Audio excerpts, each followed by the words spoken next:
It was supposed to be a fun night out. My friends had convinced me to join them for a few drinks, saying I'd been too stressed lately. My husband, Daniel, even encouraged me to go, smiling as he said he'd be fine at home watching TV. I hadn't planned on drinking much, but the laughter, music, and encouragement from my friends loosened my restraint. Glass after glass, I started feeling bolder, lighter, and careless. At some point, my friends began talking about relationships, exes, and what-ifs. Someone jokingly asked me if I'd ever been with someone better than Daniel. I don't remember exactly why I did it, but I laughed and said something cruel. That maybe I had, and that sometimes I wondered if I'd settled. It was a stupid, meaningless, drunken remark, but I had no idea Daniel was standing right behind me. Apparently, he had decided to surprise me by picking me up. He'd walked into the bar just in time to hear my words.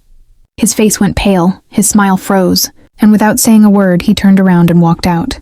My heart sank instantly. I chased after him, but he just told me to enjoy my night and drove off. When I got home later, he was in the guest room with the door shut. I tried knocking, apologizing, explaining that it was a drunken joke that meant nothing, but he just said, "You don't joke about wondering if you settled, not unless you mean it somewhere deep down." His voice was quiet, but it broke me more than if he had yelled. The next few days were cold and distant. We still lived in the same house, but it felt like a wall had gone up between us. He avoided long conversations and only spoke about practical things. Bills, schedules, groceries.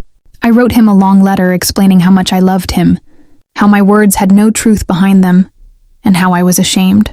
He read it, but all he said was, "I need time to believe you again."